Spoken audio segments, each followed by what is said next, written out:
Hello, dear students. How are you? Hope you all are doing very well. Welcome to Bong Mystery and your special session. আজকে আমরা করতে চলেছি প্রশ্ন বিচিত্রা। পড়াশোনা এতদিন হয়ে গেছে, আশা করি ক্লাস 10-এ পড়ছো। তোমাদের ফার্স্ট চ্যাপ্টার ছিল পরিবেশের জন্য ভাবনা, সেটা আশা করি এতদিন খুব ভালোভাবে পড়া হয়ে গেছে, যে যেখানেই পড়ছো না কেন। তাই এবার কিন্তু সময় চলে এসছে কোশ্চেন ব্যাংক সলভ করার, কারণ আর কিছুদিন পরেই ফার্স্ট সামেটিভ পরীক্ষা। আর তাই বং মিস্ট্রি আর তোমাদের বিদেশ স্যার নিয়ে চলে এসেছে কোশ্চেন অ্যান্সার সেশন। আজকে আমরা শুধুমাত্র এমসিকিউ এবং ভিএসএকিউ, যেগুলো অর্থাৎ এক নম্বরের এমসিকিউ মানে তো জানো যে অনেকগুলো অপশান দেওয়া থাকলে সেগুলো করতে হয়, আর ভিএসএকিউ অর্থাৎ এক নম্বরের যে ছোটো কোশ্চেনগুলো হয় সেগুলো। তাহলে শুরু করে ফেলি। আমাদের ফার্স্ট কোশ্চেন কী আছে দেখা যাক। আমাদের ফার্স্ট কোশ্চেন আছে যে প্রদত্ত কোনটি গ্রিন হাউস গ্যাস নয়। অপশান দেওয়া আছে N2O, CO2, CH4 এবং O2। আমরা সকলেই জানি N2O মানে হচ্ছে কি, N2O হচ্ছে কিন্তু তোমার গ্রিন হাউস গ্যাস, CO2ও গ্রিন হাউস গ্যাস, আর CH4ও কিন্তু গ্রিন হাউস গ্যাস। একমাত্র অক্সিজেন কিন্তু আমাদের গ্রিন হাউস গ্যাস নয়। তাহলে আমাদের কারেক্ট অ্যান্সার হয়ে যাচ্ছে অক্সিজেন, অপশান ডি। ওকে, ক্লিয়ার? বেশ। এরপরে আছে কি, এরপরে আছে আমাদের স্টোন ক্যান্সারের কারণ কি আছে। স্টোন ক্যান্সার জিনিসটা কি বলো তো? What is cancer? ক্যান্সার মানে কি, আমরা সাধারণত ধরো স্কিন ক্যান্সার হয়েছে কারোর, কি হয় যে স্কিনের ওপরে র্যাশ বেরিয়ে যাচ্ছে, ক্ষত সৃষ্টি হচ্ছে, এরকম একটা জিনিস বুঝি। তো স্টোন ক্যান্সার মানে এই যে তোমার পাথরের ওপরে যখন ছোট ছোট গর্ত হয়ে যায়, ওটাকে আমরা কি বলি, পাথুরে ক্ষত বা এরকম কিছু একটা নাম ছিল, আমার মনে নেই বাংলা নামটা। তো ওটাকে আমরা স্টোন ক্যান্সার বলি। তো ক্যান্সার কেন? এখন কিন্তু যেই কারণে এই স্টোন ক্যান্সারটা হয় সেই কারণটা কিন্তু প্রায়শই হয়, আর এটা কিন্তু ক্যান্সারের মতোই র্যাপিডলি ছড়িয়ে যাচ্ছে। পাথরে কি থাকে? পাথর বলতে সাধারণত মার্বেল বুঝি আমরা। তো সেখানে থাকে ক্যালসিয়াম কার্বনেট। ক্যালসিয়াম কার্বনেটের সাথে যখন কোনো অ্যাসিড বিক্রিয়া করে তখন কিন্তু সেখানে কার্বন ডাইঅক্সাইড গ্যাস তৈরি হয়, এবং ওই জায়গার ক্যালসিয়াম কার্বনেটটা সেটা ক্ষয়প্রাপ্ত হয়ে নতুন একটা যৌগ তৈরি করে। তাহলে ওই জায়গার যে মার্বেলটা যেটা ছিল, ওই জায়গার ক্যালসিয়াম কার্বনেট যেটা ছিল সেটা ক্ষয়প্রাপ্ত হয়ে গেল। তাহলে পাথরের ওপরে ধরো এক ফোঁটা অ্যাসিড দিয়ে দিলাম, তাহলে ওই এক ফোঁটা জায়গা জুড়ে কিন্তু তোমার ক্ষত তৈরি হলো, অর্থাৎ মানে ওই জায়গার পাথরটা কিন্তু ক্ষয়ে গেল। এটার একটা প্র্যাকটিক্যাল এক্সাম্পল আছে। তোমাদের যাদের পাথরের মেঝে আছে বাড়িতে, অথবা হয়তো রান্নার জায়গায় যদি পাথরের জায়গা থাকে, অথবা কোনোভাবে যদি তুমি মার্বেলের কিছু পাও, তুমি তারপরে এক ফোঁটা লেবু দিয়ে ট্রাই করবে, দেখবে একটুক্ষণ ওই জায়গাটা যেন সাদা সাদা হয়ে যাচ্ছে। সেম কেস এখানেও, লেবুতে থাকে সাইট্রিক অ্যাসিড, আর অম্লবৃষ্টিতে আছে আমাদের acid, acid rain, carbonic acid থাকে, আরও নাইট্রিক অ্যাসিড, সালফিউরিক অ্যাসিডও কম কম করে বোধহয় হয়। মোট কথা অম্লবৃষ্টি মানে হচ্ছে অ্যাসিড রেন। তো ওই বৃষ্টির দানাগুলো যখন পড়ছে, বৃষ্টির ফোঁটাগুলো যখন পাথরের উপর পড়ছে, তার মধ্যস্থিত যে অ্যাসিড আছে সেটা কিন্তু মার্বেলের সঙ্গে বিক্রিয়া করে মার্বেলটাকে ক্ষয়প্রাপ্ত করে দিচ্ছে, আর তাই এটাকে বলা হচ্ছে স্টোন ক্যান্সার। তাহলে ওজন ছিদ্র হবে না, গ্লোবাল ওয়ার্মিং হবে না, গ্রিন হাউস এফেক্টও হবে না, হবে অম্লবৃষ্টি। Option D again is the correct answer. Okay, এর পরের কোশ্চেন কি বলেছে দেখো। এর পরের কোশ্চেন বলেছে অরোরা। অরোরা উৎপন্ন হয় বায়ুমণ্ডলের যে স্তরে। অরোরা কি জিনিস? অরোরা মানে হচ্ছে মেরুজ্যোতি। তোমরা পড়েছো অরোরা দুই প্রকার, একটা হচ্ছে অরোরা বোরিওলিস আর একটা হচ্ছে অরোরা অস্ট্রালিস। অরোরা বোরিওলিস কোন গোলার্ধে, আর অরোরা অস্ট্রালিস কোন গোলার্ধে? কি করে মনে রাখবে? অস্ট্রেলিয়া কোন গোলার্ধে আছে? দক্ষিণ গোলার্ধে না? তাহলে অরোরা অস্ট্রালিস হচ্ছে দক্ষিণ গোলার্ধে দেখা যায়, বাকি কি পড়ে থাকছে? অরোরা বোরিওলিস, ওটা দেখা যায় উত্তর গোলার্ধে। তো যাই হোক না কেন, যে গোলার্ধেই হোক না কেন, বায়ুমণ্ডলের কোন স্তরে হচ্ছে এটা মনে রাখার জন্য তোমাকে একটু মাথায় রাখতে হবে। যদি হুট করে মনে না পড়ে যায় তাহলে তোমাকে এইটা মাথায় রাখতে হবে, অরোরা মানে কি, একটা আলোক বিকিরণ হচ্ছে, তাই তো? তাহলে সেই বিকিরণটা হওয়ার জন্য কিন্তু তোমাকে কিছু মানে আয়োনাইজেশন ইত্যাদি ইত্যাদি হতে হবে। তো আয়োনোস্ফিয়ার, আয়োনোস্ফিয়ার কোথায় থাকে? থার্মোস্ফিয়ারে। এবার তোমার এখানে যদি আয়োনোস্ফিয়ার বলে তাহলে আয়োনোস্ফিয়ার হবে, যদি থার্মোস্ফিয়ার বলে থার্মোস্ফিয়ার হবে। কারণ কারণ সূর্য থেকে আগত বিভিন্ন মহাজাগতিক রশ্মি ওই থার্মোস্ফিয়ার স্তরে শোষিত হয়ে ওখানকার যে পার্টিকেলসগুলো আছে, অণুগুলো আছে, তাদের সাথে বিক্রিয়া করে আয়োনায়ন ঘটায়, আয়োনাইজেশন ঘটে। তাই তো এটাকে বলা হচ্ছে আয়োনোস্ফিয়ার, তাই না? তাই দেখো তো এখানে কি আছে, ওজোনোস্ফিয়ার হবে না, আয়োনোস্ফিয়ার হবে, আছে আর কিছু আছে, পুরোটা দেখে নেবে। অনেক সময় কিন্তু দুটো অপশানে ঠিক দিয়ে তারপরে বলে দেয় এ ও বি উভয়ে সঠিক, এ ও সি উভয়ে সঠিক, এরকম কিন্তু বলে দেয়। তাই তোমরা অ্যান্সার হয়তো প্রথমে পেয়ে যাবে বা সেকেন্ডে পেয়ে যাবে, তারপরে যে বাকিটা পড়বে না এমন ভুলটা কিন্তু করবে না। হ্যাঁ, মাধ্যমিকে বা অন্য জায়গায় এই সব কোশ্চেন কিন্তু ট্রিকি কোশ্চেন বা ট্রিকি অপশানস বলবো বেটার, তো এগুলো কিন্তু খুব আসছে কোশ্চেন সোজা, কিন্তু অপশানটা ভালো করে না পড়ার জন্য তাড়াহুড়ো করতে গিয়ে অনেক স্টুডেন্ট কিন্তু এগুলো ভুল করে চলে আসে। ক্লিয়ার? বেশ, তো আমরা কি বললাম, অরোরা দেখা যায় আয়োনোস্ফিয়ারে, তাহলে option B is the correct answer. Okay, তাহলে অরোরা দেখা যাচ্ছে আয়োনোস্ফিয়ারে।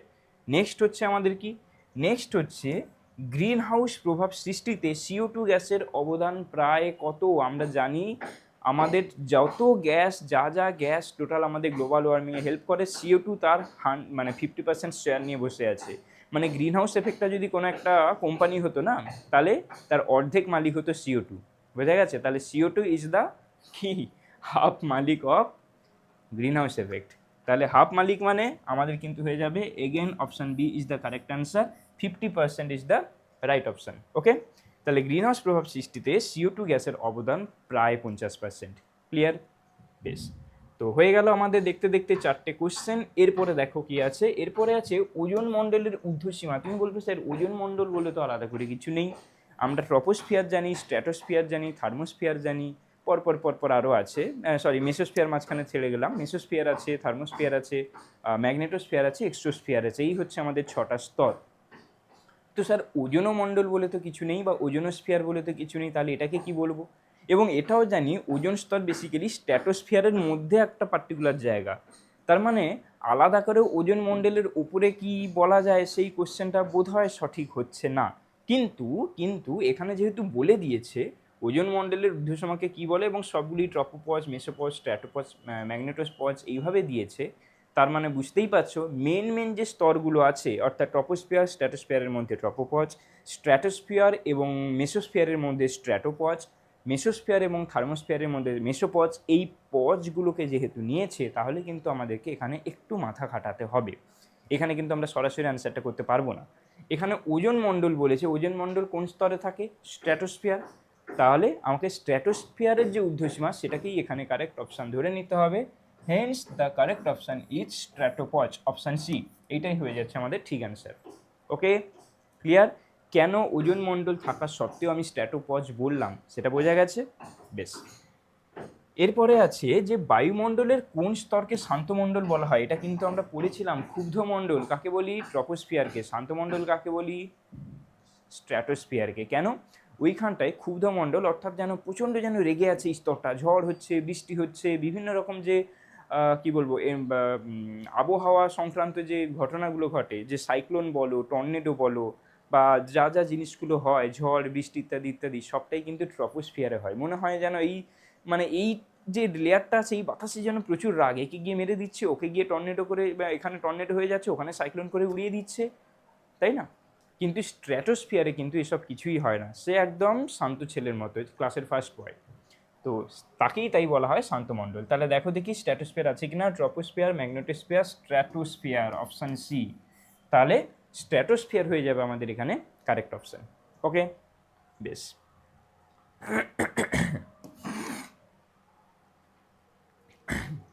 এরপরে বলেছে বায়ুমণ্ডলের কোন স্তরে ভ্যান অ্যালেন বিকিরণ বলয় দেখা যায়। ভ্যান অ্যালেন বিকিরণ বলয় তোমরা যখন যে উপগ্রহ ছাড়া হয়, যখন নাসা বা ইসরোর যদি কখনো ওই লাইভ যে প্রোগ্রামগুলো হয় না, ওগুলো যদি দেখো, দেখবে এটা হয়তো ছাড়া হয়েছে, কিছুক্ষণ পরে ওরা একটা করে, একটা ডিসক্লেমার দেয়, the our spacecraft has successfully passed the Van Allen belt. মানে পৃথিবীর বাইরে এরকম একটা অদৃশ্য একটা বলয় আছে যেটাকে আমরা ভ্যান অ্যালেন বেল্ট বলে থাকি। এটা কি করে স্যার? এটা কিছুই না, সূর্য থেকে যে বিভিন্ন রকম বিকিরণগুলো আসে, সৌর ঝড়ের যে জন্য, বা তোমার বিভিন্ন রকম যে মহাজাগতিক রশ্মিগুলো আছে, যেটাকে আমরা কসমিক রেজ বলে জানি, ইংলিশে কসমিক রেজ বলে, বাংলায় বলা হয় মহাজাগতিক রশ্মি। তারা কিন্তু পৃথিবী পৃষ্ঠ থেকে প্রায় 5000 কিলোমিটার উচ্চতায় একটা যুক্ত হয়ে, ওইখানে অ্যাকচুয়ালি আরও একটা টার্ম আমার মনে পড়লো, হ্যাঁ অবশ্যই এগুলো পরীক্ষার জন্য ইম্পর্টেন্ট নয়, বলছি বলে বোঝানোর জন্য বলছি। তো ওখানে একটা পার্টিকেলস থাকে, স্পেশাল টাইপস অফ ইলেকট্রন, যেগুলোকে বলা হচ্ছে কিলার ইলেকট্রন। তো যখন ওই যে কৃত্রিম উপগ্রহ ছাড়া হয় না, ওই কিলার ইলেকট্রনগুলো কিন্তু ওর ভেতরকার ইলেকট্রন, মানে কি ওর একটা ইলেকট্রিক ফিল্ড থাকবে, তড়িৎ ক্ষেত্র থাকবে, সেটা যদি আবার চলমান অবস্থা থাকে চৌম্বক ক্ষেত্র থাকবে। আর তোমরা অলরেডি জানো, পরে আরও ভালো করে পড়বে যখন আমরা ওই চলতড়িৎ চ্যাপ্টারটা পড়বো, কিন্তু এখন একটু হলেও হয়তো জানো যে ওই মানে ইলেকট্রন যদি চলাচল করে, তার যে চৌম্বক ক্ষেত্র তৈরি হয় বা তড়িৎ ক্ষেত্র তৈরি হয়, সেগুলোর কারণে কিন্তু কোনো ইলেকট্রনিক ডিভাইসের কিন্তু তোমার কার্যকারিতা ওখানটায় একটু হলে ইন্টারাপ্টেড হয়। তো সেখানে যখন এত লক্ষ লক্ষ কোটি কোটি ইলেকট্রন আছে, তারা একটা বিশাল বেল্টের মতো পৃথিবীকে চারদিক থেকে ঘিরে রেখেছে, তাহলে প্রবলেম করবে না? তো ওই জায়গাটায়, ওই জন্য অ্যাকচুয়ালি আমরা সায়েন্টিস্টরা আমাদের খুব মানে সিরিয়াস থাকে ওই জায়গাটায়। হ্যাঁ, ওই জায়গাটায় মানে ভয় ভয় থাকে, সব ঠিকঠাক কাজ করবে তো, ওই জায়গাটা ক্রস করার পর আমরা সিগন্যাল পাবো তো। তো ওই ছিল আমাদের ভ্যান অ্যালেন বেল্টের ইতিহাস। তো সেটা কি বললাম, পৃথিবী পৃষ্ঠ থেকে তোমাদের এখানে যেটা মনে রাখার বিষয়, এটা তো পুরোটা একটা গল্প বললাম। মনে রাখার বিষয় হচ্ছে ভ্যান অ্যালেন বেল্ট থাকে পৃথিবী পৃষ্ঠ থেকে 5,000 কিলোমিটার উপরে। তো 5,000 কিলোমিটার উপরে মানে সেটা কিন্তু হয়ে যাচ্ছে এক্সোস্ফিয়ারে, কারণ এক্সোস্ফিয়ার থাকে কিন্তু প্রায় 10,000 কিলোমিটার পর্যন্ত। তাহলে বায়ুমণ্ডলের কোন স্তরে ভ্যান অ্যালেন বিকিরণ বেলায় দেখা যায়? এটা হয়ে যাবে অপশান সি, এক্সোস্ফিয়ার। ওকে, বেশ। নেক্সট কোশ্চেন বলেছে বায়োফুয়েলের মূল উপাদান। আচ্ছা বাবু, বায়োফুয়েল কি জিনিস? বায়োফুয়েল মানে উদ্ভিজ্জ যে বিভিন্ন, বায়োফুয়েল বলতে কি উদ্ভিজ্জ জিনিসগুলো থেকে, বা ধরো তোমার কি বলা যায় এখানটায়, বায়োফুয়েল তো হ্যাঁ উদ্ভিজ্জ, মানে যেটা অ্যাকচুয়ালি পেট্রোক্রপ বা তোমার হচ্ছে পেট্রো প্ল্যান্টগুলো থেকে, সরি, পেট্রোক্রপ বা পেট্রো প্ল্যান্টগুলো থেকে যেগুলো পাওয়া যায় সেগুলোকে আমরা বায়োফুয়েল বলছি। তো সেগুলোতে মেনলি কী থাকে? Carbon dioxide? একদমই না, থাকে ethanol. Ethanol is the main component. তাহলে আমাদের কিন্তু বায়োফুয়েলের মূল উপাদান হয়ে যাচ্ছে অপশান বি, ইথানল। তোমরা পড়েছো, দেখবে তোমরা আরও একটা জিনিস দেখবে, গ্যাসোহোল কাকে বলে, ওখানেও কিন্তু অ্যালকোহল অর্থাৎ ইথানল, তার সাথে গ্যাসোলিন অর্থাৎ পেট্রোলিয়াম গ্যাস মেশানো হয়, তাই ওটাকে গ্যাসোহোল বলে। তোমরা পড়ে থাকবে, পরে হয়তো আছে আমরা আলোচনা করব। বা ধরো এখনকার দেখবে তোমরা যারা একটু ওয়াকিবহাল চারদিকের বিষয় নিয়ে, E20 ফুয়েল বলে ইন্ডিয়াতে একটা খুব জনপ্রিয় হচ্ছে, যে পেট্রোলের সাথে যে বাইকগুলো বা নতুন গাড়িগুলো, তারা E20 পেট্রোল কিন্তু সাপোর্ট করে। What is this E20 petrol? E20 petrol মানে 20% ইথানল আর 80% পিওর পেট্রোল। তাহলে এই 20% ইথানল যে মেশানো হচ্ছে, এই ইথানলটা কিন্তু অ্যাকচুয়ালি বায়োফুয়েল থেকেই আসে। ঠিক আছে, তো সেই ইথানলটা হলো আমাদের বায়োফুয়েলের মূল উপাদান। এটাকেও কিন্তু বর্তমানে একটা জ্বালানির বিকল্প হিসেবে আমরা ব্যবহার করতে পারি। ওকে, নেক্সট আছে, বলেছে কোনটি জীবভর শক্তি নয়? এই জীবভর নামটা কিন্তু তোমরা নাও শুনে থাকতে পারো। জীবভর শক্তি নাথিং বাট বায়োমাস। তোমরা বায়োমাস শক্তি পড়েছো না বাবু? ওটা তো actually English term, biomass energy. তো বাংলা করলে দাঁড়ায় জীবভর শক্তি। এখন মনে হচ্ছে যে স্যার পুরোপুরি যেন মনে হচ্ছে না যে ইংলিশ ওয়ার্ডগুলোকে কেটে কেটে বাংলা করে দিয়েছে, একদমই তাই। তো বেসিক্যালি এর মানেটা কি? জীবভর মানে জীবনের যে মানে জীবন বা কি বলবো, জীব, জীব দেহ থেকে যা কিছু পাওয়া যায়, গাছের পাতা হতে পারে, তারও একটা ভর আছে, মানে সেটা একটা কোনো পদার্থ, বায়োমাস। ধরো এবার তুমি বললে স্যার তাহলে কাঠ বলতে পারতো। আচ্ছা, গরুর গোবর ঘুঁটে তৈরি করে পোড়ায়, আর সেটাও তো অ্যাকচুয়ালি বায়োমাস, সেটাও তো অ্যাকচুয়ালি পদার্থ। তাহলে তোমাকে পাতা নাম দেবে না, কাঠ নাম দেবে না, গোবর নাম দেবে? পসিবল নয়। তো সেই জন্য আমরা ধরে নিচ্ছি একটা পদার্থ মানে জীবদেহ থেকে যা যা ওয়েস্টেজ, যা যা বর্জ্য পদার্থ আমরা পাই, তো সেই পদার্থ তো তো সেটাকে বায়ো ওয়েস্ট বলতে কেমন একটা লাগে, চলো বায়োমাস নাম দিয়ে দাও। তো বায়োমাস এনার্জি হচ্ছে আমাদের কিন্তু কি কি জিনিস, যেগুলো যা কিছু আমরা প্রাণী দেহ থেকে বা জীব দেহ থেকে পাই, গাছপালা থেকেও যেটা পাই, গোবর গরু থেকে পাই, কাঠ গাছের থেকে পাই, প্রাণীদের বর্জ্য মানেও কিন্তু সেই জীব, জীব দেহ থেকে পাই। তাহলে এগুলো কোনোটাই হবে না। জিজ্ঞেস করেছি কি? জীবভর শক্তি জিজ্ঞেস করেনি কিন্তু, নয় জিজ্ঞেস করেছে, এটা খেয়াল রাখবে। তাহলে কোনটা নয়? ভূতাপ শক্তি। এটা কিন্তু পৃথিবীর অভ্যন্তরীণ শক্তি, যেটা তাপ শক্তি, যেটা সেইটাকে বলা হচ্ছে ভূতাপ শক্তি। এটা কিন্তু কোনো জীব দেহ থেকে পাওয়া যায় না, তাই এটা জীবভর শক্তি হবে না। এই নয় বা হয় এই জিনিসগুলো কিন্তু তোমরা ভালো করে মাথায় রাখবে। এখানে তোমরা দেখবে কোনটি জীবভর শক্তি পড়বে, গোবর, গোবর ঠিক আছে, ঠিক মেরে দিয়ে চলে গেলে ভুলটা হয়ে যাবে, ওইখানটা একদম কেলোর কীর্তি হয়ে যাবে। হ্যাঁ, তো জীবভর শক্তি নয় দেখবে, এবং সবগুলো তোমরা কিন্তু অপশানসগুলো যেগুলো আছে সেগুলো ভালো করে দেখতে হবে। ওকে, চলো নেক্সট কি আছে? নেক্সট আছে আমাদের নিম্নোক্ত যে গ্যাসটি গ্রিনহাউস ক্রিয়া এবং ওজোন স্তর ধ্বংস উভয় ক্ষেত্রেই অবদান রাখে। ঠিক আছে, মানে CO2 কি করে? এটা গ্রিনহাউস এফেক্ট দেখায়, কিন্তু ওজোন গ্যাস ধ্বংস করে কি? না, হবে না। CH4 এটাও গ্রিনহাউস এফেক্ট দেখায়, কিন্তু ওজোন গ্যাস ধ্বংস করে না। N2O এটাও একটা গ্রিনহাউস গ্যাস, কিন্তু আমাদের ওজোন স্তর ধ্বংস করে না। ওজোন স্তর ধ্বংস করে কেবলমাত্র CFC। এই CFC তাহলে হবে আমাদের কারেক্ট অপশানস, কারণ এটা কিন্তু গ্রিনহাউস গ্যাসও বটে, আবার কি ওজোন স্তর ধ্বংসকারী গ্যাসও বটে। এবার তোমাদের এখানে সবগুলো দিয়েছে এইভাবে যে CO2, CH4, N2 যেগুলো দিয়েছে, লাকিলি সবগুলোই কিন্তু গ্রিনহাউস গ্যাস, কিন্তু ওজোন গ্যাস ধ্বংস করে না। তোমাদের অপশান এমন দিতেই পারতো, NO দিয়ে দিত, নাইট্রিক অক্সাইড, সেটা কিন্তু গ্রিনহাউস গ্যাস নয়, কিন্তু সেটা শুধুমাত্র ওজোন স্তর ধ্বংস করে। তুমি ভাববে যে স্যার গ্রিনহাউস ক্রিয়া ওজোন স্তর ধ্বংস বলেছে, তাহলে NOটা টিক মেরে দিই, ব্যাস আবার কেলোর কীর্তি হয়ে যাবে। তোমাকে সবসময় কোশ্চেনটা ভালো করে পড়তে হবে যে এখানে গ্রিনহাউস ক্রিয়া বলেছে এবং তার সাথে ওজোন স্তর ধ্বংসটাও বলেছে। যদি NO দিত, NO কিন্তু গ্রিনহাউস গ্যাস নয়, সে শুধুমাত্র ওজোন স্তর ধ্বংস করে। তাই সবগুলো অপশান যখন পড়বে ঠান্ডা মাথায় এগুলো করবে। এগুলো তোমাদের মানে কি বলবো, MCQ হচ্ছে তোমাদের ক্ষেত্রে স্কোরিং পার্ট। একটু মাথা ঠান্ডা রেখে একটু ঠিকঠাক করে যদি করো, যে 15টা কোশ্চেন আসে তার মধ্যে থেকে 15টাই পারার কথা। 15টা কি ভুলে গেছি, মোট কথা যে কটা আছে সবটাই তোমরা পারবে। তবে তার জন্য বইটাকে ভালো করে পড়তে হবে, আমাদের এই ক্লাসগুলো ভালো করে করতে হবে, প্র্যাকটিস বেশি করে করতে হবে, আর আর কি করতে হবে, বিদেশ থেকে ফলো করতে হবে। চলো, এরপর কি আছে, এরপর আছে গ্রিনহাউস গ্যাসগুলির মধ্যে সবথেকে ক্ষতিকারক। এখন সবথেকে ক্ষতিকারক বলতে কিসের ক্ষতি, মানুষের ক্ষতি নাকি পরিবেশের ক্ষতি? দেখো, এখন যদি আমরা ধরি যে ক্লোরোফ্লুরোকার্বন, এটা কিন্তু মানুষের খুব একটা কিছু ক্ষতি করে না, কিন্তু পরিবেশের খুব ক্ষতি করে। আবার যদি ধরি মিথেন, এ তো আমাদেরও কোনো ক্ষতি করে না, পরিবেশের একটু ক্ষতি করে বটে। কার্বন ডাইঅক্সাইড আমাদের ক্ষতি করে না অন্তত, হ্যাঁ বেশি হয়ে গেলে আমরা শ্বাস নিতে পারি না, কিন্তু এটা কোনো আমাদের বডিতে কোনো ক্ষতি করে না।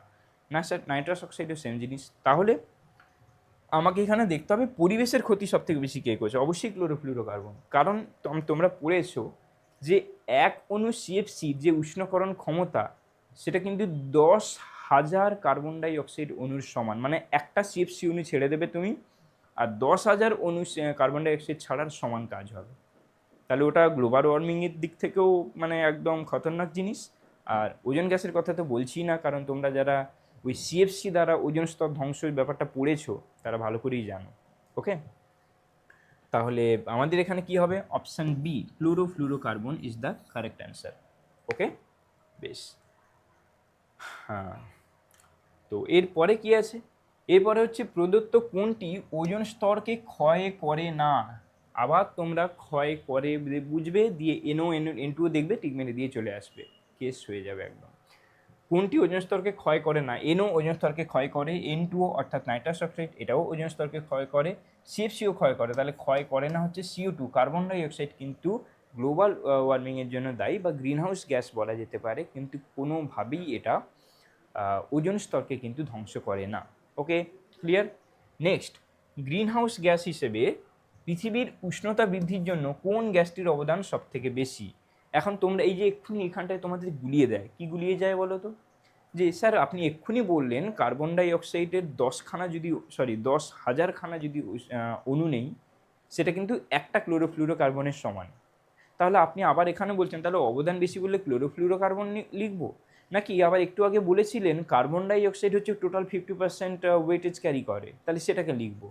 বাবু এখানে অবদান বলেছে, মানে কে বেশি করছে উষ্ণকরণ ক্ষমতা বলেনি কিন্তু, যে এক অণু কার্বন ডাই অক্সাইড নিলাম, এক অণু CFC নিলাম, কে বেশি গরম করে দিতে পারবে পরিবেশটাকে, সেটা কিন্তু জিজ্ঞেস করেনি একবারও। তোমাকে জিজ্ঞেস করেছে কোন গ্যাসটির অবদান সবচেয়ে বেশি। মানে এই যে বললাম একটা কোম্পানির শেয়ার, তাহলে সেই হাফ মালিককে, হাফ মালিক হচ্ছে CO2। তাহলে গ্রিনহাউস গ্যাস হিসেবে পৃথিবীর উষ্ণতা বৃদ্ধির জন্য কোন গ্যাসটির অবদান সব থেকে বেশি? আমার অপশান হবে CO2, carbon die oxide. Clear? ওকে ওকে, তাহলে এই ছিল আমাদের আজকের MCQগুলো। এরপরে আমরা চলে যাই VSAQ, অর্থাৎ অতি সংক্ষিপ্ত উত্তরধর্মী প্রশ্নগুলোতে। এখানেই তো শেষ বোধ হয় নাকি? হ্যাঁ, তো এরপরে যেটা হচ্ছে আমাদের VSAQ। তো ঠিক আছে, তো VSAQ শুরু করার আগে জিজ্ঞেস করি, এতক্ষণ তোমরা দেখছো মানে আশা করি তোমাদের ভালো লাগছে ক্লাসটা। এতক্ষণ অবধি দেখছো মানে প্রায় হয়ে গেল 20 মিনিট মতো বোধহয় হয়ে গেল। তো এতক্ষণ অবধি দেখছো মানে আশা করি ক্লাসগুলো ভালো লাগছে, আশা করি এই ভিডিওটা তোমাদের উপকারে আসছে। তো যদি উপকারে থাকে কমেন্টে অবশ্যই জানাও কেমন লাগছে, কারণ তোমাদের এই কমেন্টগুলো পড়লে আমি দেখি, আমি কে দেখে জানি না, বাট আমি অন্তত দেখি। বিদেশ স্যার কিন্তু সবগুলো দেখে, প্রত্যেকটা কমেন্ট কিন্তু খুঁটিয়ে খুঁটিয়ে দেখে।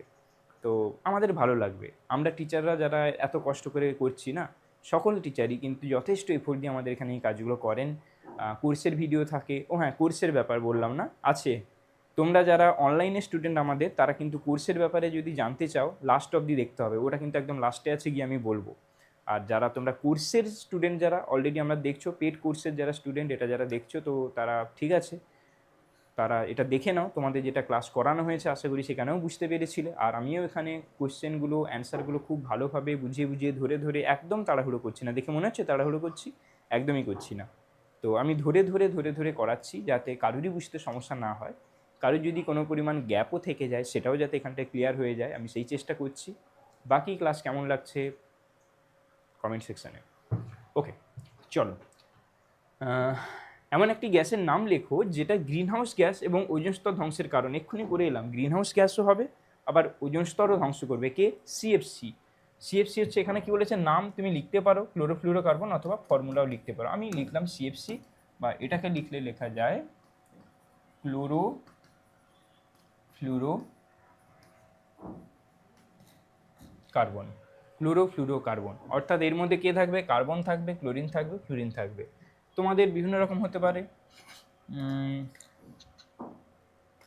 ধরো একটা সি আছে, তাহলে এইচ থাকলো, বাকি এখানে তিনটে সিএল থাকলো, সরি দুটো সিএল থাকলো, একটা এফ থাকলো, সেটাও হতে পারে। আবার ধরো কারোর ক্ষেত্রে দেখতে পেলে যে একটা ফ্লুরিন আছে, দুটো ফ্লুরিন আছে, সেটাও হতে পারে, বিভিন্ন রকম হতে পারে। আলটিমেট আমাদের দেখো এখানে কার্বন থাকতে হবে, ক্লোরিন থাকতে হবে, ফ্লুরিন থাকতে হবে।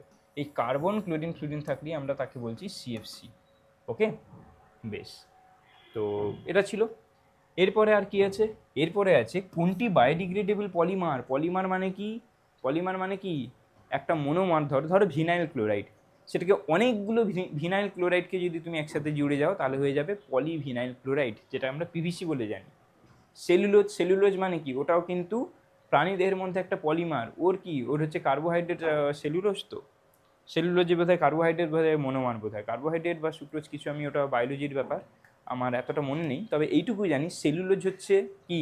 জৈব ভঙ্গুর, কারণ ওটা জীবদেহ থেকে আসছে, অর্গানিক জিনিস একদম। আর পলিথিন, পলিথিনের গল্প আর কি বলবো, যত বলি কম হয়ে যাবে।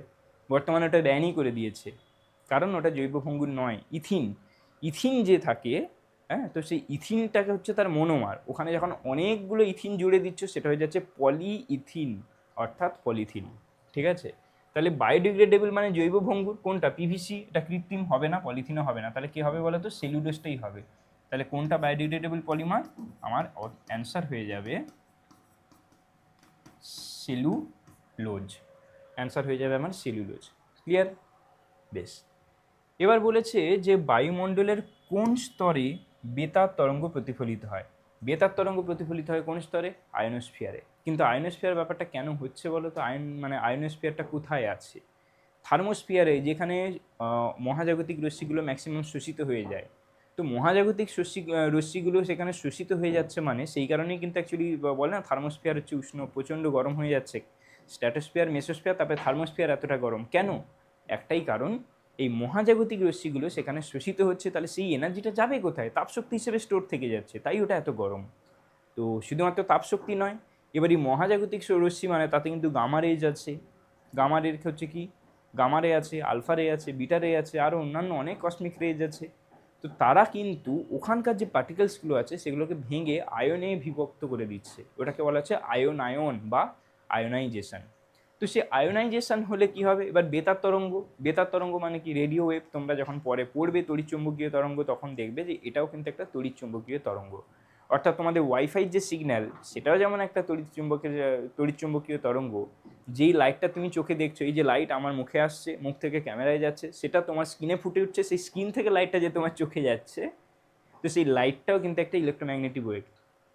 তো সেই ইলেকট্রোম্যাগনেটিক ওয়েভ কিন্তু তোমার ওই কোনো তড়িৎচুম্বকীয় জনিত ক্ষেত্র যদি হয়, এই যে আয়ন হলো, আয়ন মানে কি? মুক্ত ইলেকট্রন, মুক্ত ইলেকট্রন বলবো না, মানে কি বলবো, ওখানে আধান আছে। তো সে আধানগুলো যখন চলাফেরা করবে, ওরা একটা তড়িৎ ক্ষেত্র থাকবে, ওর একটা চৌম্বক ক্ষেত্র তৈরি হবে, সব কিছু মিলিয়ে কিন্তু ও একটা ব্যারিয়ার হিসেবে কাজ করবে। পার্টিকুলার কিছু ফ্রিকোয়েন্সির কিন্তু ওয়েভ ওটাকে পাস করতে পারে না। এটা আমি পড়িয়েছিলাম আমাদের ক্লাসে। তোমরা যারা আমাদের পেড ব্যাচের কোর্সের স্টুডেন্ট তারা বুঝতে পারবে, এটা মনে পড়বে। আর যারা তোমরা অনলাইনে স্টুডেন্ট তারা শুনে নাও। তো তাহলে তুমি বলবে, স্যার বেতার তরঙ্গ যদি ওখান থেকে রিফ্লেক্ট ব্যাক করে আসে, মানে কি? পৃথিবী ছেড়ে যেতে পারছে না, ধরো কলকাতার আকাশবাণী সেন্টার থেকে একটা রেডিওয়ের ওরা ব্রডকাস্ট করা হলো, সেটা কি করা হয়, সেটা হলে চারদিকে ছড়িয়ে পড়ে গেল এই উপরে। এই ধরো আমার এখানে এটা আছে তো পৃথিবী, এটা তাহলে এখানে তো আমার সে আয়নোস্ফিয়ারটা আছে, তাহলে এখানটায় যদি থাকে এখানেও কী হচ্ছে, এখানে তাহলে এইভাবে গেল রে এটা, সে তারপরে ব্যাক করে এই দিকটা এলো, তাই তো, বা এই জায়গাটায় দেওয়া হয়েছিল, ধরো এই জায়গাটায় দেওয়া হয়েছিল, তাহলে এইখানটায় গেল, সে ব্যাক করে আবার এই জায়গাটায় এলো। তার মানে দেখো দুটোর মধ্যে কিন্তু কোনো সরলরৈখিক দূরত্ব নেই, মানে কোনো সংযোগ রেখা নেই, তাও কিন্তু ওটা সম্ভব হচ্ছে আমাদের এই শুধুমাত্র এই আয়নোস্ফিয়ারের জন্য, তারা রিফ্লেক্ট ব্যাক করে চলে আসছে। এখন প্রশ্ন হচ্ছে এই আয়নোস্ফিয়ার থেকে যদি এটা রিফ্লেক্ট ব্যাক করে চলে আসে স্যার, তাহলে যখন উপগ্রহ মানে তো সে তো বায়ুমণ্ডলের অনেকটা উপরে আছে, তাহলে ওখানে স্যার আমি কী করে কথাবার্তা বলবো, মানে এখান থেকে সিগন্যাল যাবে, ওখানে কিন্তু মাইক্রোওয়েভ দিয়ে করা হয়। মাইক্রোওয়েভের যে ফ্রিকোয়েন্সি সেটাকে এই আয়নোস্ফিয়ার আটকাতে পারে না, ওটা পাস করতে দেয়, অনেকটা ওই গ্রিনহাউস গ্যাসের মতো। ওই যে ক্ষুদ্র তরঙ্গ দৈর্ঘ্যের রশ্মি এলে ঢুকে যেতে পারবে, আর যখন বড় তরঙ্গ দৈর্ঘ্যের রশ্মি যাবে তখন কিন্তু ওটা যেতে পারবে না, অনেকটা সেই রকম। তো ফ্রিকোয়েন্সির ওপরে, ওয়েভলেন্থের উপরে ডিপেন্ড করে তোমার কিন্তু এই কাজটা হয়। তো যারা বেতার তরঙ্গ রেডিও ওয়েভ যেটা, সেটা কিন্তু এই আয়নোস্ফিয়ার যেতে দেয় না, আর স্যাটেলাইটে যেটা যায় সেটা কিন্তু মাইক্রোওয়েভ দিয়ে আমরা কাজ করি, মাইক্রোওয়েভ দিয়ে আমরা সেই কনভারসেশনটা বা সেই কমিউনিকেশনটা করি। ওকে, তো যাই হোক, তাহলে বায়ুমণ্ডলে কোন স্তরে বেতার তরঙ্গ প্রতিফলিত হয়? উত্তর হবে আমাদের থার্মোস্ফিয়ার, ঠিক হবে। আয়নোস্ফিয়ার, এটাও ঠিক হবে। থার্মোস্ফিয়ারের অন্তর্গত আয়নমণ্ডল যদি বলে দাও, that would be the perfect answer. তাহলে কি হয়ে যাবে আমাদের অ্যান্সারটা হওয়া উচিত, সরি,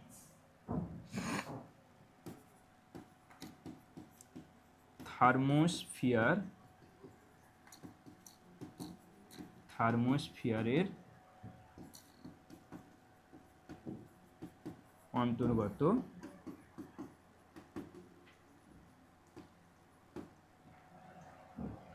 আয়নমণ্ডলে। এবার তুমি বলবে স্যার থার্মোস্ফিয়ারকে তো আয়নমণ্ডল বলে, একদমই তাই, কিন্তু তুমি এইটা যখন বলে দিচ্ছ তখন এইটা বোঝাচ্ছে যে থার্মোস্ফিয়ার তো আছে, তার উপরের দিকে যে আয়ন যেখানটায় বেশি আছে, আয়নের যে ডেনসিটিগুলো বেশি আছে, সেই জায়গাটার কথা তুমি বলছো, তো সেটা একটা পারফেক্ট অ্যান্সার হয়। তুমি শুধু থার্মোস্ফিয়ারে বলতে পারো, শুধু আয়নোস্ফিয়ারে বলতে পারো, ইট ডাজেন্ট ম্যাটার। ওকে, বেশ। এরপরে আছে যে ওজোন স্তরের ঘনত্ব কোন এককে পরিমাপ করা হয়? এটা বোঝানোর কিছু নেই, আমরা সকলেই জানি ডপসন ইউনিট বা ডিইউ এককে এটা পরিমাপ করা হয়। এবং তোমার ওজোন স্তর, এটা যেটা ওজোন স্তরটা যেখানে পড়ানো শুরু হচ্ছে সেই জায়গাটা কিন্তু আছে যে ডপসন ইউনিট বা ডিইউ এককে ওজোন স্তরে ঘনত্ব পরিমাপ করা হয়। সিএনজি এর মূল একক কি, সরি মূল উপাদান কি? ও সিএনজি বলেছে, সিএনজিটা কি গো? সিএনজি জানো? সিএনজি আমি জানি না। সিএনজিটা হচ্ছে compressed natural gas, compressed natural gas. তো প্রাকৃতিক গ্যাসে কি থাকে? প্রাকৃতিক গ্যাসটা কি? মিথেন। তো তাহলে আমার প্রাকৃতিক গ্যাস যদি মিথেন থাকে, তাহলে সেটাকে কম্প্রেস করে দিলে কি সেটা মিথেন থেকে হাইড্রোজেন হয়ে যাবে? না তো। তাহলে সিএনজি এর মূল উপাদান কিন্তু আমাদের হয়ে যাবে এখানটায় কি, CH4। প্রাকৃতিক গ্যাসে তাই থাকে, এখানেও তাই হবে, CH4 বা মিথেন। ওকে, ক্লিয়ার? বেশ। এরপর কি আছে? এরপর আছে বায়ুমণ্ডলে কোন স্তরকে শান্তমণ্ডল বলা হয়? একটু আগেই হলো, এটা হয়ে যাবে আমাদের কোথায়, স্ট্র্যাটোস্ফিয়ার। স্ট্র্যাটোস্ফিয়ার, স্ট্র্যাটোস্ফিয়ারের উচ্চতা বাড়লে বায়ুর উষ্ণতার কিরূপ পরিবর্তন হয়? এটা উষ্ণতা হবে, উষ্ণতার কিরূপ পরিবর্তন হয়? স্ট্র্যাটোস্ফিয়ারে যদি উচ্চতা বাড়ে কি হয়? স্ট্র্যাটোস্ফিয়ারের লোয়েস্ট কত গো? -56 ছিল বোধ হয়, -56 ডিগ্রি সেন্টিগ্রেড থেকে 0 ডিগ্রি সেন্টিগ্রেড। তাহলে উষ্ণতা এখানে বাড়ছে না কমছে? একদম নিচু ট্রপোস্ফিয়ারে যেখানে শেষ হচ্ছে, ট্রপোপজে -56 ডিগ্রি সেন্টিগ্রেড আছে, তাহলে ট্রপোপজ শেষ হলো, তারপরে স্ট্র্যাটোস্ফিয়ার শুরু হলো, তারপরে যত উঠছে বেড়ে বেড়ে বেড়ে বেড়ে 0 ডিগ্রি হচ্ছে। তাহলে উচ্চতা যত বাড়ছে উষ্ণতা কি হবে? উষ্ণতা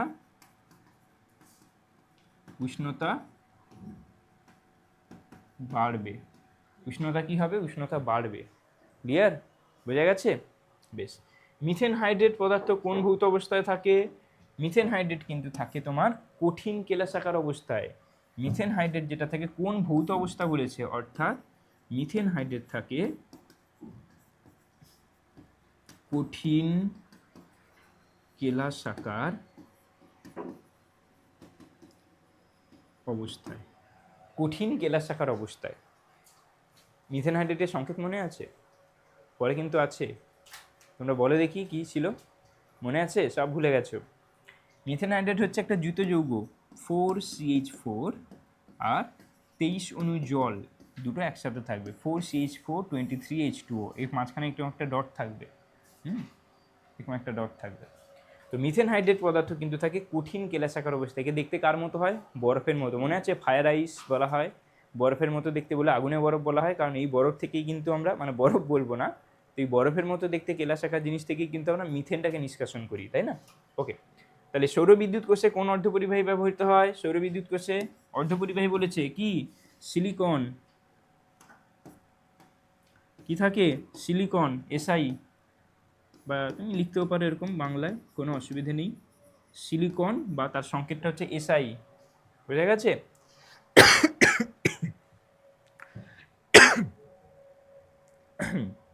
ভেরি সরি। আচ্ছা, এখানে কি বলেছে তারপরে? বায়ুমণ্ডলের কোন স্তরে সাধারণত পরিচলন স্রোত পরিলক্ষিত হয়? এইটা একটু ভাববার বিষয় আছে। পরিচলন স্রোত মানে কি? পরিচলন স্রোত কাকে বলে? তোমরা পড়েছো যে ধরো একটা তরলকে গরম করছো, জল ফোটাচ্ছ, তাহলে গরম জিনিসগুলো উপরের দিকে উঠে যাবে, উপরের ঠান্ডা যে জলগুলো আছে, জলের কণগুলো আছে বা ঠান্ডা পোর্শনটা আছে, ওটা নিচে নেমে আসবে। এইভাবে একটা স্রোত তৈরি হয়, তাই তো? পরিচলন স্রোত বা কনভেকশন কারেন্ট বলে। তো বায়ুমণ্ডলে কি স্যার আমি জল ফোটাচ্ছি নাকি এখানে? হবে? হয়তো যখন দিনের বেলা সমুদ্র খুব গরম হয়ে যায়, তাহলে দিনের বেলা সমুদ্র গরম হয় না, জলের আপেক্ষিক তাপ বেশি, তাই দিনের বেলা কিন্তু সমুদ্র অতটা গরম হয় না যতটা স্থলভাগ গরম হয়। তাহলে স্থলভাগের জায়গাটা যদি বেশি গরম হয়ে যায়, যেহেতু ওখানে বালি আছে, মাটি আছে, পাথর আছে, ওরা খুব তাড়াতাড়ি গরম হয়ে যায়, জলের থেকে অনেক ফাস্ট গরম হয়ে যায়। তাহলে সেই স্থলভাগ যদি তাড়াতাড়ি গরম হয়ে যায়, তাহলে তার যে মানে সংস্পর্শের যে জিনিসগুলো আছে, বায়ুমণ্ডলের যে স্তরগুলো আছে, সেগুলো তাড়াতাড়ি গরম হয়ে যাবে। গরম হয়ে গেলে কী হবে? সেটা তো উপরের দিকে উঠে যাবে। তুলনামূলকভাবে সমুদ্র কিন্তু এতটা গরম হয়নি। সমুদ্রের উপরে যে বায়ুমণ্ডলটা আছে বা যে বায়ু স্তরগুলো আছে, ওগুলো কিন্তু অতটা ঠান্ডা। তাহলে এখানে এটা গরম হয়ে উপরের দিকে উঠে গেলে, যখন এখানে একটা সাময়িক নিম্নচাপ অঞ্চল সৃষ্টি হলো, তাহলে সেইটা পূরণ করার জন্য কী হবে? এইখানে তো বাতাস আছে, নর্মাল স্বাভাবিক চাপে আছে, তো এর সাপেক্ষে এটাকে উচ্চচাপ বলা যায়। তাহলে সেই উচ্চচাপের বায়ুগুলো চলে এলো, আর ওখানে যখন নিম্নচাপ শুরু হলো, ওপর থেকে ঠান্ডা বাতাস আবার নেমে আসে। এইভাবে একটা পরিচলন স্রোত তৈরি হয়, মানে বায়ু প্রবাহ হয়। তো সাধারণ পরিচলন স্রোত বলতে তোমাকে এই যে ঝড়, বৃষ্টি, বায়ু প্রবাহ, এইসব স্বাভাবিক যে আবহাওয়া সংক্রান্ত যে যে ঘটনাগুলো হয়, সেগুলোর কথা বলেছে। সেগুলো কোথায় হয়? ট্রপোস্ফিয়ারে। তাহলে এখানে দেখো, তোমাকে এখানে কিন্তু বলেনি যে কাকে ক্ষুব্ধমণ্ডল বলে, এখানে কিন্তু বলেনি যে কোন স্তরে ঝড় ঝঞ্ঝা ইত্যাদি হয়, এখানে বলে দিয়েছে সাধারণত পরিচলন স্রোত হয়। এই পরিচলন স্রোত দিয়েই কিন্তু তোমার মাথাটা খাটিয়ে নিতে হবে। পরিচলন স্রোত বলছে মানে বায়ু প্রবাহের ব্যাপার আসবে। বায়ু প্রবাহ হচ্ছে মানে ওখানে কিন্তু ঝড়, বৃষ্টি ইত্যাদি এই ধরনের জিনিসগুলো আমাকে ভাবতে হবে। সেটা কোথায় হয়? ট্রপোস্ফিয়ারে হয়। তাহলে এটা কিন্তু খুব ভালো কোশ্চেন ছিল। হ্যাঁ, এটা তাহলে আমার কোথায় হবে?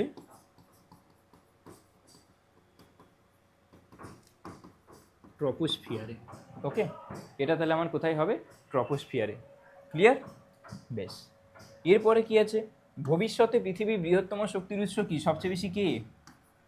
সবচেয়ে বেশি শক্তি আমরা কোত্থেকে পাবো বাবু? সৌরশক্তি থেকেই তো। তাহলে এটা আর কোনো ডাউট আছে নাকি? সৌরশক্তি হবে আমাদের বৃহত্তম শক্তির উৎস। গ্রিন হাউস এফেক্টের জন্য দায়ী কোন রশ্মি? গ্রিন হাউস এফেক্টটা কী বলো তো? তোমার সূর্য থেকে যে আগত রশ্মিগুলো আছে, তার মধ্যে ক্ষুদ্র তরঙ্গ দৈর্ঘ্যের যে অবলোহিত রশ্মি যেটা হয়, সেটা তো ইজিলি ওই গ্যাস ট্যাসগুলো ভেদ করে চলে এলো। সেটা তো এরা শোষণ করতে পারে না। গ্রিন হাউস গ্যাসগুলো কী হয়? ওদের নিজেদের মধ্যেকার যে মলিকুলার ভাইব্রেশন বলে একটা জিনিস হয়, যে আণবিক কম্পাঙ্ক, সেইটার সাথে ম্যাচ করে কোনটা বলো তো? এই যে রশ্মিগুলো, অবলোহিত রশ্মিগুলো এলো পৃথিবীতে শোষণ করলো, তো তারপরে সেটা তো বিকিরণ তো করবে নাকি? সে সারা জীবন গরম থেকে যাবে? আজও গরম থাকে নাকি? কোনো একটা জিনিস গরম করলে তুমি তো সেটা ঠান্ডা হবে, সেটাই স্বাভাবিক।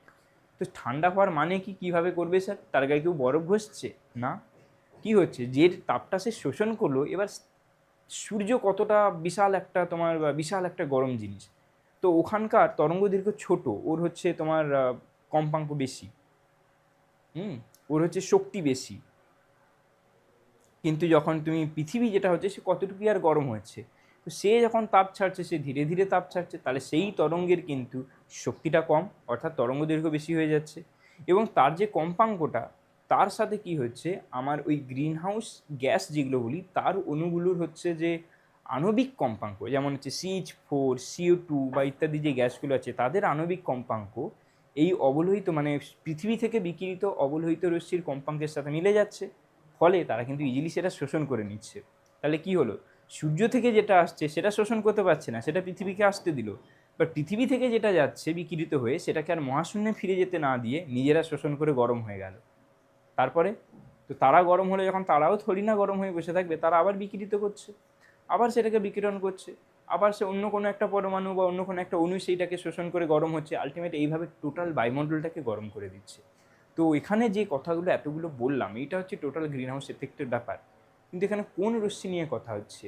সূর্যের অবলোহিত রশ্মি। অবলোহিত রশ্মি মানে কি?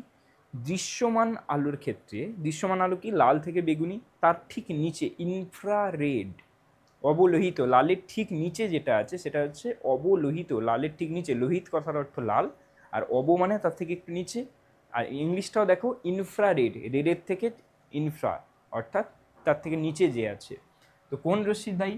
এটাকে তুমি আইআর আমরা বলে থাকি, বা এটাকে তুমি ইংলিশে বলতে পারো ইনফ্রারেড বা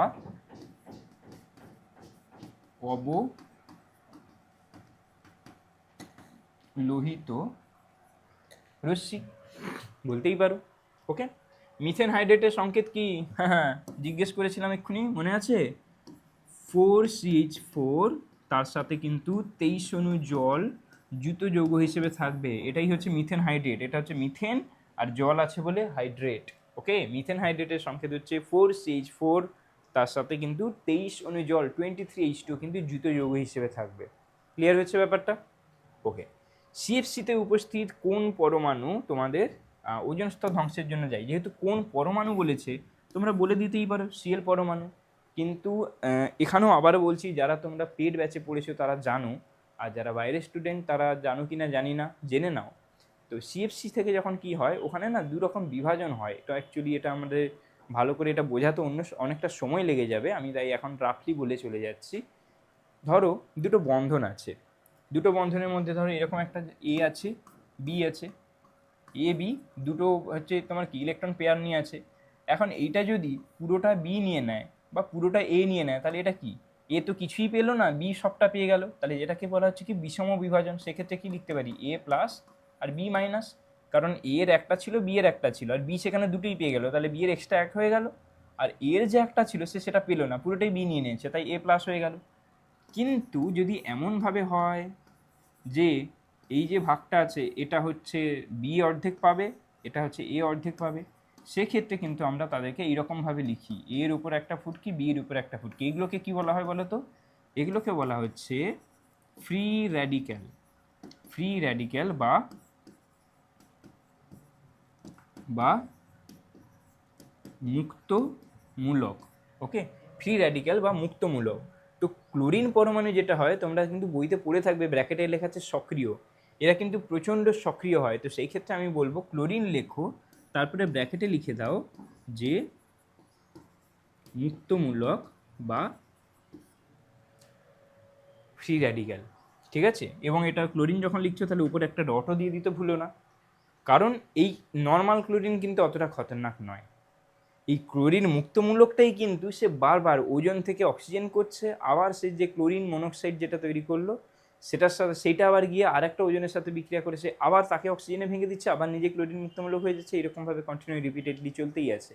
তোমরা যারা বিক্রিয়াটা ভালো করে পড়েছো তারা জানো, আর যাদের মনে পড়লো না, এই ক্লাসটা শেষ হয়ে গেলে তোমরা পেজগুলো উল্টে নাও। আচ্ছা, এইটা তোমাদেরকে এখানে মাঝখানে বলে রাখি, তোমরা ক্লাসটা করছো, হয়তো অনেক দিন পরে পড়েছিল, অনেক দিন আগে পড়েছিলে, অনেক দিন পরে এই ক্লাসটা করছো, ভুলে যেতেই পারো। যেগুলো মনে হচ্ছে যে স্যার বললেন অথচ আমার মনে হচ্ছে না, এই ভিডিওটা শেষ হওয়ার পরে হ্যাঁ জানিয়ে যাবে কেমন লাগলো, বাট তারপরে সঙ্গে সঙ্গে ফোনটা এক সাইডে রেখে বা ল্যাপটপে যদি দেখছো ল্যাপটপটা এক সাইডে রেখে বইটা খুলে একবার দেখে নাও যে স্যার এই কোশ্চেনগুলো করেছিলেন, আমার না এগুলো মনে নেই, চট করে এক্ষুনি দেখে নাও ভিডিওটা শেষ হওয়ার পরে। দেখবে তোমার এই যে আমি এতক্ষণ ধরে আলোচনা করলাম সেটা মাথায় আছে, তার উপরে যখন বইটা তুমি একবার দেখে নিচ্ছ আর তোমার কিন্তু ভুল হবে না, তোমার এটা মনে থেকে যাবো। এটা ট্রাই করে দেখো, আমি কিন্তু সবাইকে বলি এটা। ওকে, তো নেক্সট কোশ্চেন কি আছে, চলো নেক্সট কোশ্চেন হচ্ছে আমাদের প্রাকৃতিক সৌরপর্দা কাকে বলে? ওজোন স্তরকে তো প্রাকৃতিক সৌরপর্দা হচ্ছে ওজোন স্তর। প্রাকৃতিক সৌরপর্দা হচ্ছে ওজোন স্তরকে বলি, এটা আমাদের আর কোনো ডাউট থাকার কথা নয়।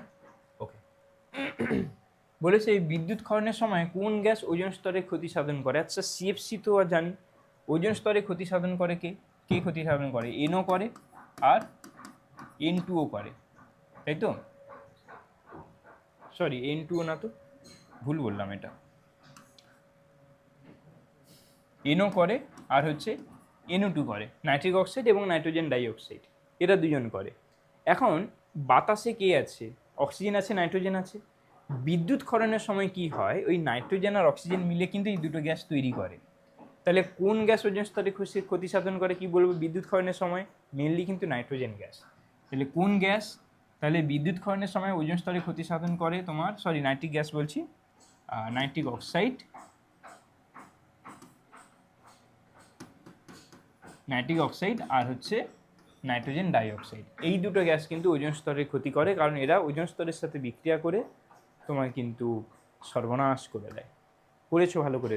মনে আছে আশা করি? বেশ।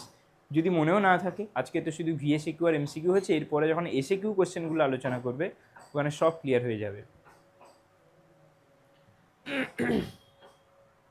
ওকে, এরপরে কোশ্চেন কি আছে? পেট্রোল, ডিজেল, কেরোসিন এবং এলপিজি এদের মধ্যে কোনটির তাপন মূল্য সর্বাধিক? সর্বাধিক কার গো বাবু? এলপিজি, তো আমরা জানি এলপিজি সবচেয়ে বেশি, তাহলে এটাই হচ্ছে সর্বাধিক, এলপিজি। ওকে, সুইট গ্যাস কি? সুইট গ্যাস কাকে বলে? সুইট গ্যাস হচ্ছে সিবিএম, কোল বেড মিথেন। সিবিএম এর ফুল ফর্ম মনে আছে? সিবিএম হচ্ছে কোল বেড মিথেন, কোল বেড মিথেন বা কয়লা খনির মিথেন। এখন এই যে মিথেন গ্যাসটাই হচ্ছে মানে এখানে ক্ষতিকারক H2S থাকে না। H2S যেহেতু থাকে না, এটা কোনো ক্ষতি করতে পারে না। তো এই যে গ্যাসটা আমরা আহরণ করি, এখান থেকে পুরোটাই শক্তি আমরা করতে পারি, মানে আহরণ করতে পারি, শক্তি উৎপাদন করতে পারি। এখানে আমি আবার ভুল বলে ফেললাম, শক্তি উৎপাদন করা যায় না, মানে শক্তি আহরণ করতে পারি। তো সেই কোলবেট মিথেন বা সিবিএম যেটা বা ওই মিথেনটা থেকে কিন্তু আমরা শক্তি যেহেতু আহরণ করি, কিন্তু এখানে যেহেতু কোনো H2S থাকছে না, এখানটায় কি বলতো, এখানে কিন্তু H2S থাকছে না, H2Sটা কিন্তু থাকছে না। যেহেতু H2S থাকছে না, এটা কোনো ক্ষতি করে না, তাই এটাকে সুইট গ্যাস বলা হয়। তাহলে সুইট গ্যাস কি বলবে? যে সিবিএম বা তোমাদের উচিত হবে সিবিএম বা কোলবেট মিথেনকে, কোলবেট মিথেনকে সুইট গ্যাস বলা হয়, এইভাবে লিখে দিও। ওকে, তারপরে কে আছে? তারপরে আছে বায়ুমণ্ডলের কোন স্তরে মেরুজ্যোতি দেখা যায়? বায়ুমণ্ডলে মেরুজ্যোতি কোথায় দেখা যায়? এক্ষুনি পড়ে এলাম যে অরোরা। অরোরা কোথায় দেখা যায়? থার্মোস্ফিয়ারে বা আয়নোস্ফিয়ারে। তাহলে বায়ুমণ্ডলে কোন স্তর যখন বলেছে তোমার, তাহলে লিখতে হবে যে থার্মোস্ফিয়ার স্তরে কিন্তু তোমার মেরুজ্যোতি দেখা যায়, থার্মোস্ফিয়ারে মেরুজ্যোতি দেখা যায়। কেমন? তাহলে কোন স্তরে দেখা যায়? থার্মোস্ফিয়ার। তোমরা বলছো স্যার আয়নোস্ফিয়ার লিখলে হবে না? হবে, থার্মোস্ফিয়ারটাকেও তো আমরা আয়নোস্ফিয়ার বলে থাকি, হবে, কোনো অসুবিধা নেই। এরপর বলেছে যে থার্মোস্ফিয়ার অংশে, থার্মোস্ফিয়ার অংশে কোন কোন গ্যাস পাওয়া যায়? নাইট্রোজেন থাকে, অক্সিজেন থাকে, অল্প পরিমাণে সবই, এবং তোমরা আরও বড় হলে পড়বে ওগুলোকে হচ্ছে না মলিকুলার গ্যাস বলা হয়। অর্থাৎ এই নয় যে নাইট্রোজেন মানে অনেকগুলো অণু মিলে একসাথে আছে, ওগুলো হয়তো খুব কম সংখ্যক একটুখানি আছে, একটা দুটো অণু হয়তো নাইট্রোজেন আছে, তার পাশে হয়তো একটা দুটো অণু অন্য কিছু আছে, এবং এগুলো হচ্ছে তোমরা জানো বিষম মণ্ডল। তাহলে সব জায়গায় কিন্তু গ্যাসের পরিমাণ সমান থাকে না এবং গ্যাসও সমান থাকে না। তো এখানে নাইট্রোজেন থাকে, অক্সিজেন থাকে, হিলিয়াম থাকে এবং হাইড্রোজেন তো থাকেই, সর্বোপরি এদের আয়নও থাকে, H+ থাকতে পারে, O-, মানে O2- দেখেছো, কিন্তু O- থাকতে পারে, পসিবল। ওকে, তো এইসব জিনিসগুলো থাকে, কিন্তু যেহেতু আয়ন বলেনি, কোন গ্যাস বলেছে, তাই আমি নাইট্রোজেন, অক্সিজেন বা হিলিয়াম, হাইড্রোজেন এগুলো কিন্তু থাকে বলতে পারবো। ওকে, ক্লিয়ার হয়েছে? বেশ, আচ্ছা, এটা তো হয়েই গেল এই পেজটা। এরপরে কি আছে? শূন্যস্থান পূরণ করতে বলেছে বায়োমাসের অন্তর্নিহিত শক্তি। বায়োমাসের অন্তর্নিহিত শক্তি কি? বায়োমাসের মধ্যে থেকে, মানে বায়োমাসের কোত্থেকে আমরা শক্তিটা পাই সেটা বলো তো। কোত্থেকে শক্তিটা পাচ্ছি বায়োমাসের? বায়োমাসের কোত্থেকে শক্তিটা পাচ্ছি? শক্তিটা পাচ্ছি হচ্ছে তার ভেতরে। বায়োমাস মানে কি? কাঠ, পাতা, ফল ইত্যাদি। তো সেই সব যে মানে ফল বলবো না, মানে শুকনো জিনিস, ওগুলো কি, ওদের মধ্যেকার যে অণুগুলো আছে, পরমাণুগুলো আছে, ওদের মধ্যে তো একটা রাসায়নিক শক্তি আছে তাদের নিজেদের মধ্যে। তো সেই রাসায়নিক, ধরো যে কাঠ আছে, কাঠের মধ্যে কি আছে, সেলুলোজ আছে, ফাইবার আছে, ইত্যাদি ইত্যাদি আছে, তো তাদের রাসায়নিক শক্তি আছে। আমরা এখন পোড়াচ্ছি অক্সিজেনের সাহায্যে দহন যখন করছি, সেই রাসায়নিক শক্তিটাকে তাপ শক্তিতে রূপান্তরিত করছি। তাহলে বায়োমাসের অন্তর্নিহিত শক্তি কি হবে এখানে? বায়োমাসের অন্তর্নিহিত শক্তি হবে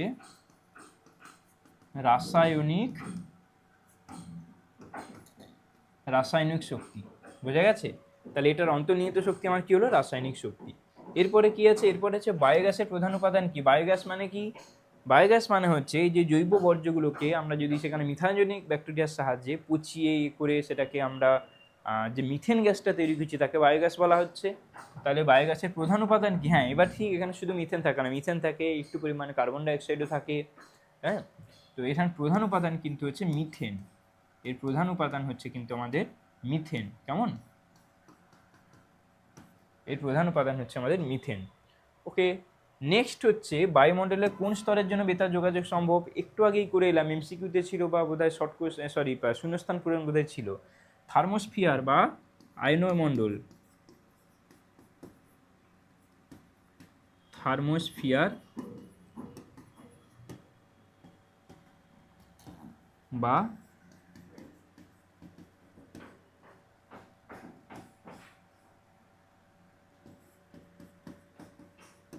বা আয়নোস্ফিয়ার। হ্যাঁ, থার্মোস্ফিয়ার বা আয়নোস্ফিয়ার। বলেছে বায়ুমণ্ডলের শীতলতম স্তর কোনটি? এটা বলো দেখি, মনে আছে? বায়ুমণ্ডলের শীতলতম স্তর কোনটি? বায়ুমণ্ডলের শীতলতম স্তর হচ্ছে মেসোস্ফিয়ার। কত? -92°C। হ্যাঁ, ট্রপোস্ফিয়ারে 0 থেকে 56 অবধি যায়, সরি -56 অবধি যায়। স্ট্র্যাটোস্ফিয়ারে জিরো বলছি, ট্রপোস্ফিয়ারে 15°, ওভারঅল একটা গড় তোমার 15° না? তাহলে ট্রপোস্ফিয়ারে হচ্ছে একদম সি লেভেলে, যে 15°C থেকে তোমার যায় -56°C অবধি। স্ট্র্যাটোস্ফিয়ারে হচ্ছে -56 থেকে 0° অবধি, মানে 0°C অবধি।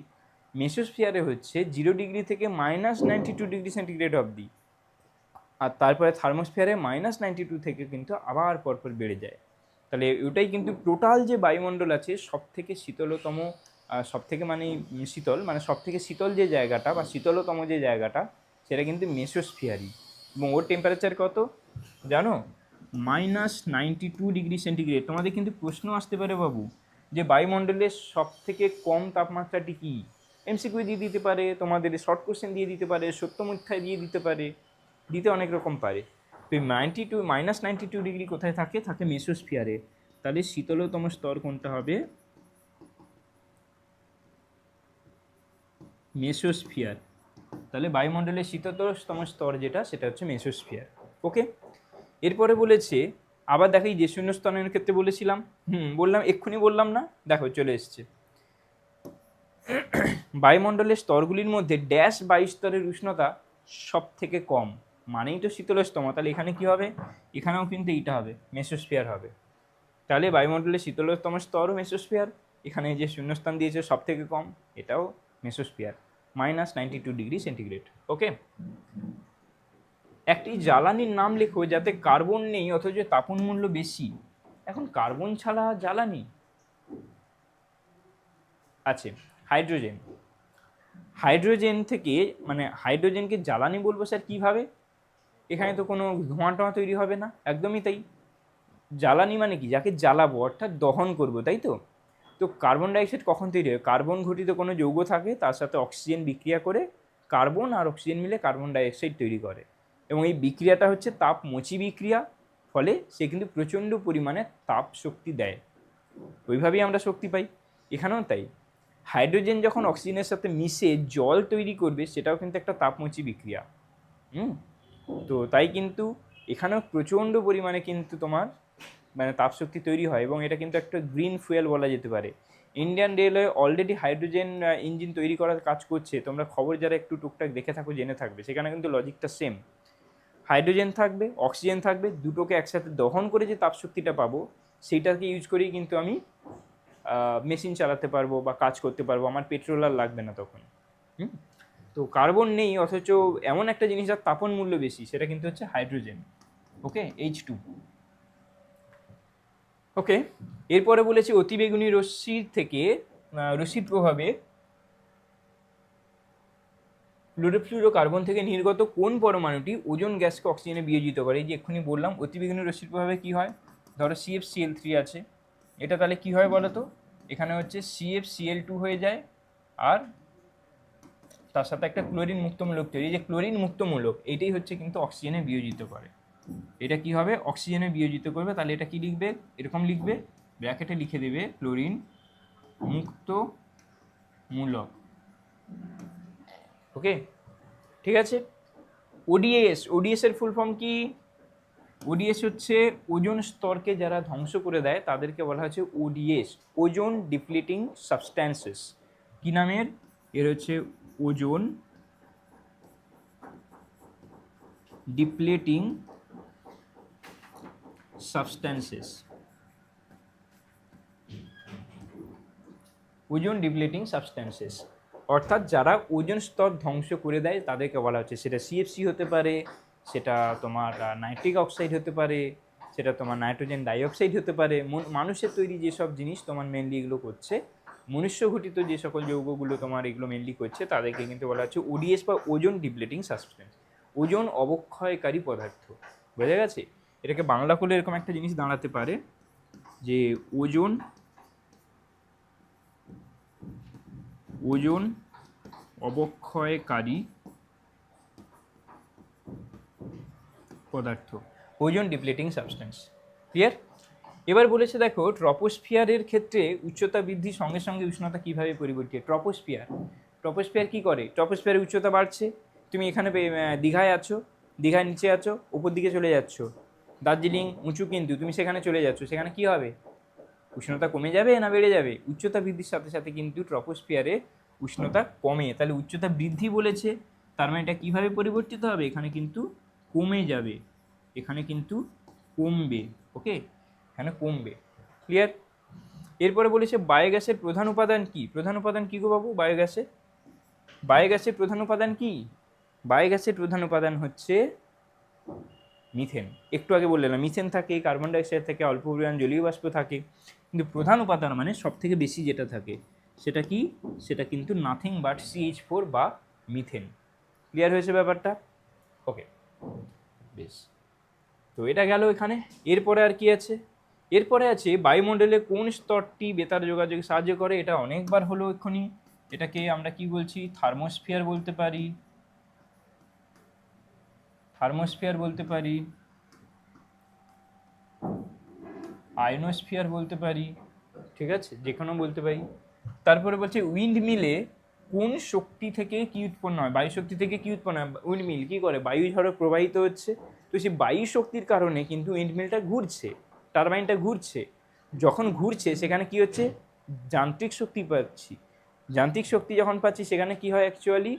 সেখানে কিন্তু তোমাদের জেনারেটর লাগানো থাকে, তো সেই জেনারেটর থেকে কি হয়? ইলেকট্রিসিটি জেনারেট হয়। তাহলে ফাইনালি আমরা কি পেলাম? বায়ু শক্তি তো ছিল, তার থেকে পাচ্ছি আমরা তড়িৎ শক্তি। এবার যদি উইন্ড মিলে বলেছে, উইন্ড মিলে হ্যাঁ তড়িৎ শক্তি বলতে পারো, কারণ উইন্ড মিল মানে জেনারেটর সহ পুরোটাই। যদি তাও ধরে নিতাম যে টারবাইনে কি শক্তি হয়, সেখানে না হয় বলতাম যে বায়ু শক্তি থেকে যান্ত্রিক শক্তি। বেসিক্যালি বায়ু শক্তিটাও কিন্তু একটা যান্ত্রিক শক্তি, সেওতে সেই প্রবাহিত হচ্ছে, মেকানিক্যাল এনার্জি, গতিশক্তি তো ওটা, তাই না? তো আমাদের তাহলে এখানে কী হবে? বায়ু শক্তি থেকে তড়িৎ শক্তি বা ইলেকট্রিক্যাল পাওয়ার। তাহলে আমাদের এখানে অ্যান্সার কি হবে? এটা হয়ে যাবে তড়িৎ শক্তি। কি উৎপন্ন হয়? তড়িৎ শক্তি উৎপন্ন হয়। নেক্সট হচ্ছে আমাদের কি? নেক্সট আছে মিথেন হাইড্রেট, এক প্রকার কঠিন ড্যাশ যৌগ। কি? এক্ষুনি পড়ে এলাম, কেলাসাকার।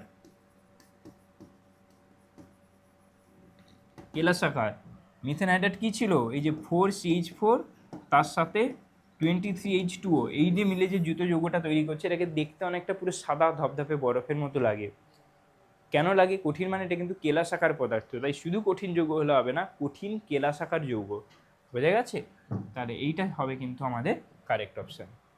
ওকে, এরপরে নেক্সট। Thank you. তাহলে ফাইনালি শেষ হলো আজকের, নাকি? তাহলে থ্যাংক ইউ এতক্ষণ ধরে যারা দেখছো ধৈর্য ধরে। তো নিশ্চয়ই তোমরা এই ভিডিওটার মধ্যে ভালো কিছু পেয়েছো, সেই জন্য দেখছো। তো জানাও আজকের ক্লাসটা কেমন লাগলো। এরপরে আমরা চলে আসবো খুব তাড়াতাড়ি, এরপর VSAQ হলো, তাহলে SAQটা নিয়ে আমরা চলে আসবো। SAQ LAQ বোধহয় আছে, না সরি, এই চ্যাপ্টার থেকে কোনো এলকিউ আসে না, শুধু 2 নম্বরের কোয়েশ্চেন। তো যাই হোক না কেন, যেটা থাকলো সেটা আমরা নিয়ে আরেকটা চলে আসবো। তো সেটা যাতে তাড়াতাড়ি পেয়ে যাও তার জন্য সাবস্ক্রাইব করে রাখবে এই জিনিসগুলোকে, তাতে তোমরা নোটিফিকেশান পেয়ে গেলে ঝটপট করে চলে আসবে। আর তোমরা যারা আমাদের পেড ব্যাচের স্টুডেন্ট তারা তো ভালো করে দেখো, তোমাদের ক্লাসে যেটা পড়ানো হয়েছে সেগুলো দেখো খুব করে, সেগুলো দেখো, এগুলো দেখো, ভালো করে নিজেরা রিভাইজ করতে থাকো, সামনে পরীক্ষা। আর বাকি যারা আমাদের পেড ব্যাচের স্টুডেন্ট নয় তাদের জন্য থাকছে পরে একটা কথা, সেটা আমি বলছি। তার আগে এখানেই তাহলে আজকে আমাদের শেষ হলো, আজকের মতো তাহলে টাটা। ওকে, এবার যারা আমাদের অনলাইনে স্টুডেন্ট দেখছো তাদের জন্য একটা অ্যানাউন্সমেন্ট আছে। দেখো আমাদের কিন্তু অষ্টম থেকে দশম শ্রেণী অবধি ক্লাস শুরু হয়ে গেছে অনেক দিন থেকেই, দেখতেই পাচ্ছ। 8-এর জন্য দিশা, 9-এর জন্য দীপ্তি, 10-এর জন্য দিগন্ত, এগুলো আছে। তো এই ব্যাচগুলোতে আমরা অলরেডি প্রায় 2 মাস পড়িয়ে ফেললাম, 2 মাসের বেশি হয়ে গেল। ওরা কিন্তু খুব ভালোভাবে ক্লাস করেছে, এবং আমরা কেমন পড়াই কী ব্যাপার সেটা তো এই ক্লাসগুলো থেকে একটু হলেও বুঝতে পারছো। যদি তোমরা যুক্ত হতে চাও আমাদের সাথে, তাহলে এই সাইডের ওই যে ওপরে দেখো বং মিষ্টি হেল্পলাইন নাম্বার দেওয়া আছে, কেউ যদি তুলতে চাও তাহলে ভিডিওটা পজ করে ওখানে তুলে নাও। ওকে, হয়ে গেছে তোলা? বেশ। তো এই যে হেল্পলাইন নম্বরে জিজ্ঞেস করে তোমরা সবটা জেনে নিতে পারবে ডিটেলস, আমরা কিভাবে পড়াই, আমরা কিভাবে এই জিনিসগুলো সলভ করাই, যেটা সেগুলো কিন্তু আমাদের পেড ব্যাচের স্টুডেন্ট যারা, আমাদের সুযোগ আছে যেহেতু অ্যাপে দেওয়ার, আমরা কিন্তু ওটা অ্যাপে দিয়ে দিচ্ছি। কেমন? আর তোমরা যারা নতুন স্টুডেন্ট, এখানে প্রসেসটা দেখানো নেই, তারা কিন্তু চাইলে অ্যাপটা ইনস্টল করে তোমরা ওই ক্লাস 10-এ ফ্রি ব্যাচ কিন্তু আমাদের একটা আছে, ফ্রি কমিউনিটি কিন্তু আছে, ওইখানটায় জয়েন করে যেতে পারো। ওখানটায় আমরা কবে কী ক্লাস আসবে না আসবে ওই সব ডিটেলসগুলো আমরা দিয়ে থাকি। ওকে, তাহলে শুধু তোমরা নয়, তোমরা তো 10-এর 8-9-এ যারা পড়ে, ছোটো ছোটো ভাই বোনও যদি কেউ ইন্টারেস্টেড হয় এখানে পড়ার জন্য, আমাদের কাছে পড়ার জন্য, তাহলে অবশ্যই ওই হেল্পলাইন নম্বরে যোগাযোগ করতে বলবে, শেয়ার করো বন্ধুদের সাথে। আর সব কিছুর ওপরে তোমরা নিজেরা ভালো করে পড়ো, এই যে আজকের ক্লাসটা করলাম এটা যেন ঠিকঠাক করে পড়া হয়। পরের দিন তাহলে আবার দেখা হচ্ছে, টাটা।